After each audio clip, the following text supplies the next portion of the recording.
Hi, friends. Well, here we are again. Dear Burt, 14. Wow, we're really getting up there. Incidentally, the pictures, so many of you have commented on my art. It still kind of flabbergasts me that I can do these things in the first place. But I thought this time I would show you a work in progress that I hope to finish, by Thanksgiving. That's something that I just kind of sketched out. It's going to be a little river going to a lake in a forest. And to my right, perhaps your left, you can see a bit of a couple of dabs that I did just to show me the direction. Okay, enough about art. Questions. Let's see what we've got. Dear Burt, I have a question I've been asking myself. This from Rachna. I have a question I've been asking myself and others and haven't received an appropriate answer yet. If astrological something bad is supposed to happen to us, then can we change it by practicing the manifestation technique, or any technique for that matter? Doesn't manifestations or any technique defy the karma theory? Well, let's see. We're talking about two things here. Talking about karma, and you're talking about astrology. Let's deal with karma first. Do I believe in karma? Yes. I believe that everything is karmic, but like all things, it's cyclical. So there's karma when you cut your finger. There's karma when you curse somebody. There's karma when you do something that you feel guilty about. There's also past life karma, past universe karma, all kinds of karma within karma within karma. So the question is, if it's your karma to suffer, let's say, that wasn't exactly the question, but going in that direction, then doing anything to obviate, to eliminate that suffering, isn't that going against karma? Well, think about this. You've, I'm sure, heard the expression, when the student is ready, the teacher will appear. Well, maybe I've appeared. Maybe it's your karma to end whatever suffering that you have.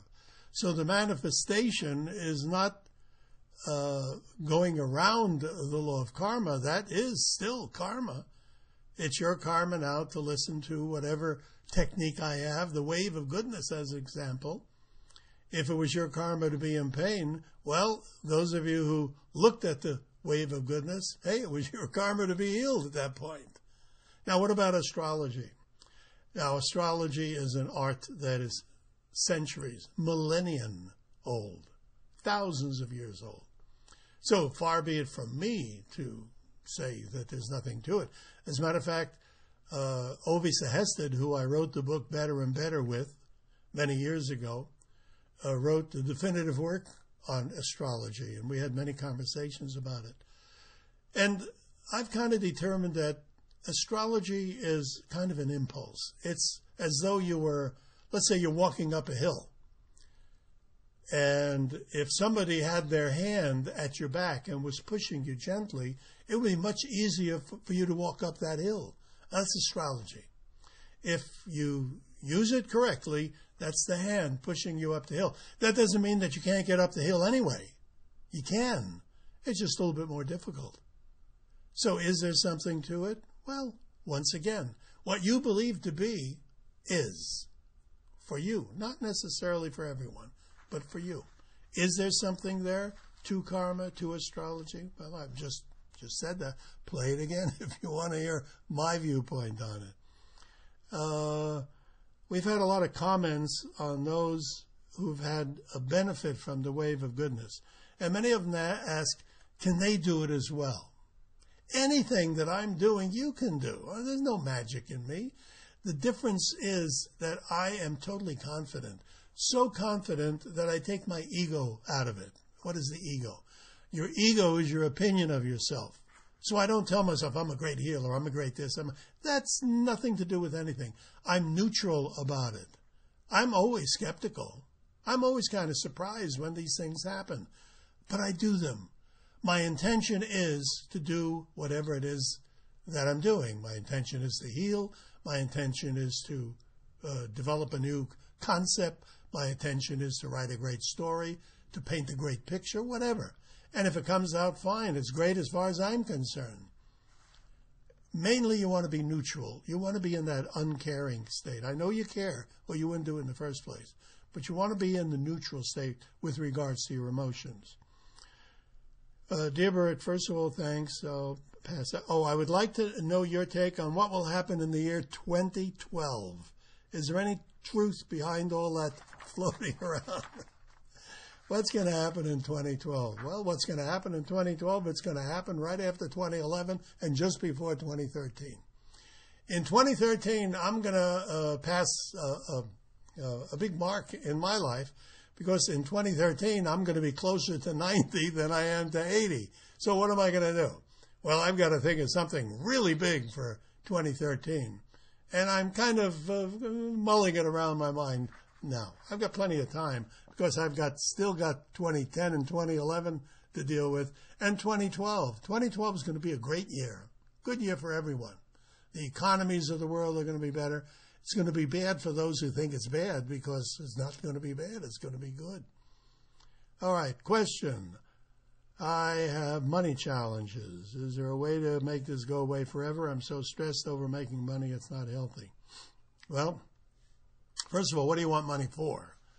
You don't want money for money. You want it to buy things with, to pay the rent, to buy food. I've always looked at money as a number, and I still do. To me, it's a number. If I've got 14, I go for 15.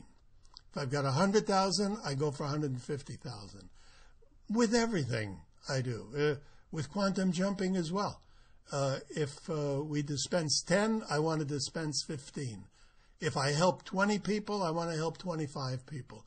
It's always a number. When you look at it as a number, things change because you may be limited with respect to money. You may have limited yourself by some past deed, some guilt, some resentment that you feel. Start going as a number. What number? Where are you at now? What is your number for the week? Is your number 100, 500, 1,000, 1,200? What is your number for the week? Let's say your number is 800. I'm not talking about dollars. I'm talking about number. Well, next week you want to go for 825. Well, how are you going to do that? Well, I don't know. I don't know what you do. I don't know where you live. But there is a way. They're just numbers. Look at them as numbers and determine to have a better number. See how that works for you. Don't look at it as money. Look at it as a number that you're going for. Just an idea that just came to me, actually. I'm reading these. I haven't read them before. I do better when I just kind of wing it. And hopefully, every now and again, you get a pearl or a diamond. Hi, Burt. Thank you for sharing your wisdom. I'm concerned about my son. He's 17 and unmotivated. Almost seems to be depressed. Isolates. Doesn't have an alcohol or drug problem. Very intelligent and loving person, yet he won't stick with things or try anything. What's the best way to treat this? He'll be going off to college next year, so I want to do what I can now. Wishing all the best, Nan C. Well, let's see. Not a whole lot of information there, but let me give you a little, maybe a push in the right direction. Have him compete with himself. Compete with himself. What does he enjoy? He must like to do something. Have him set a baseline. If he can do 5 feet, go for 6 feet. If he can jump 8 feet, see if he can jump 8 foot 10. In other words, set something up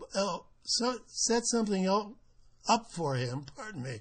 Set something up for him where he can compete with himself.